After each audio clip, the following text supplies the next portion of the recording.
Est-ce que vous avez déjà tenté 1000 fois votre chance pour apprendre l'alphabet persan, mais sans résultat? Vous pensez que personne ne peut apprendre cet alphabet à moins d'être d'origine persane ou arabe ou de vivre dans les déserts afro-asiatiques depuis des centaines d'années? Vous avez tort.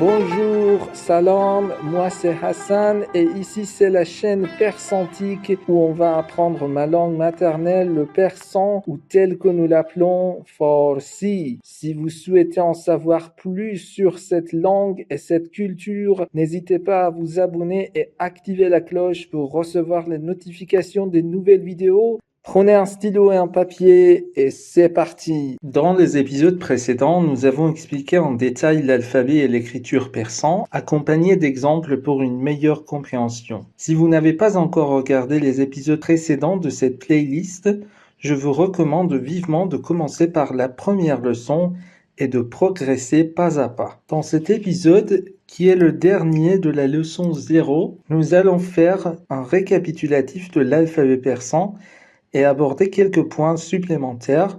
Ensuite, nous parlerons brièvement de la structure des syllabes en persan avant de conclure la leçon 0 dans le 6e épisode. Alors, sans plus tarder, commençons. Avant toute chose, il faut représenter un caractère d'écriture qui n'est considéré comme une lettre ni en arabe ni en persan, mais qui apparaît dans les mots comme s'il en était une. Ce caractère s'appelle hamzé et ce son correspond à une pause, une interruption brusque de souffle que nous avons déjà rencontrée avec la lettre Ain. Ce caractère peut se présenter sous différentes formes. Regardons quelques exemples pour mieux le comprendre. Ma'mour, ma'mour.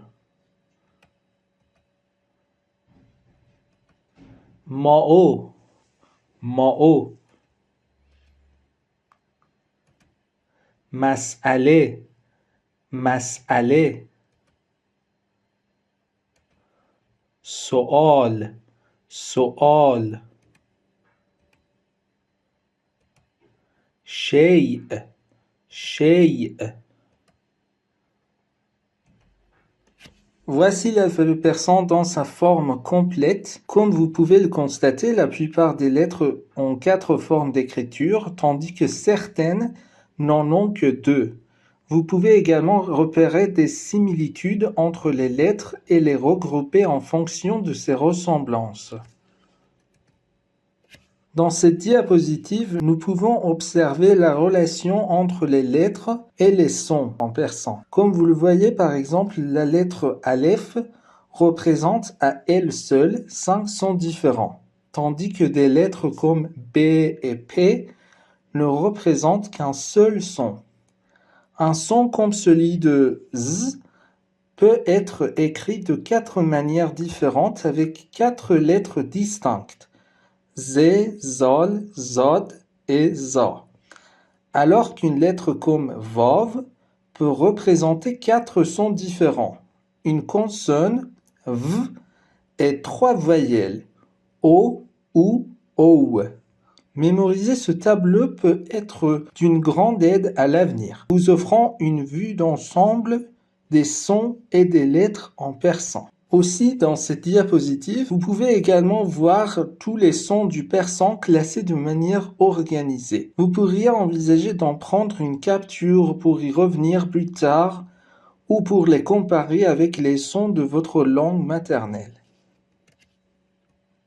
Nous allons maintenant parler un peu de mouvement. Dans l'épisode précédent consacré aux voyelles, nous avons brièvement abordé ce sujet. Nous avons expliqué que les voyelles longues sont représentées par les lettres Vav, Aleph et Yé, ou une combinaison de celles-ci, tandis que les voyelles courtes ne sont généralement représentées dans l'écriture.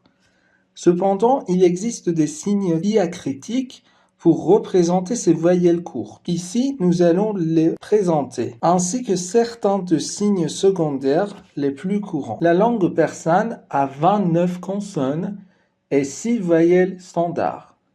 Chaque consonne a besoin d'une voyelle, un mouvement, pour être prononcés. Contrairement aux accents en français, aigus, graves, circonflexes, tréma, on n'écrit jamais ces mouvements que si nécessaire.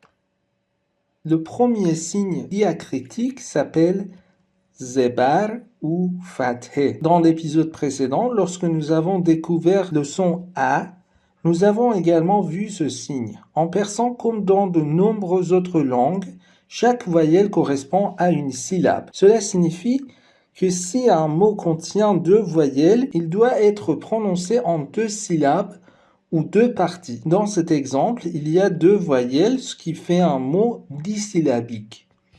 En combinant leurs sons, nous obtenons ces deux syllabes. Enfin, en les réunissant, nous obtenons le mot final. Par exemple, sar et dard. Sar, ça veut dire tête. Dard, la douleur, le mal. Sar dard signifie mal à la tête. Le signe suivant s'appelle kasre ou zir. Il se place sous les consonnes et leur donne le son ou le mouvement et. Par exemple, ne, vesh, te. Neveshte. Le signe suivant s'appelle pish ou zamme. Comme zebar, il se place au-dessus des consonnes et leur donne le son ou la voyelle O. Par exemple, cho, ko, lot. Chocolat. Le signe secondaire suivant s'appelle tanvin. Il existe sous trois formes, mais en écriture persane, seule l'une d'elles est couramment utilisée, les deux autres étant très rares. Nous nous limiterons donc à cette forme. Tanvin se compose de deux zébar ou deux fathé placés au-dessus de la consonne, lui donnant le son an.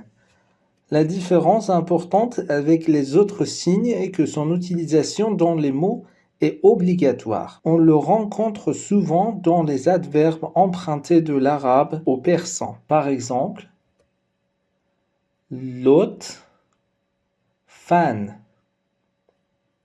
Lot, fan. Lotfan.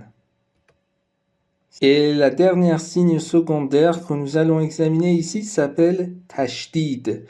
Si vous avez suivi attentivement les épisodes précédents, vous vous souviendrez que certaines consonnes dans certains mots étaient prononcées avec un accent supplémentaire, comme si cette consonne était prononcée deux fois. Pour indiquer cette situation, on utilise le signe tashdid au-dessus de la consonne.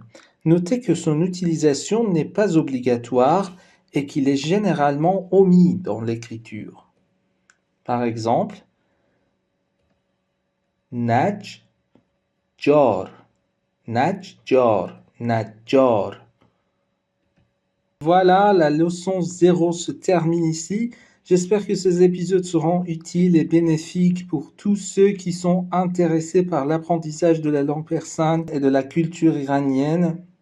Si parmi les éléments abordés dans ces 6 épisodes, des points restent flous pour vous, ne vous inquiétez pas, dans les prochaines leçons, lorsque nous abordons des textes, ces points deviendront progressivement plus clairs. N'arrêtez pas de suivre Persantique et attendez les prochaines leçons. À la première leçon, adieu, Bedroud.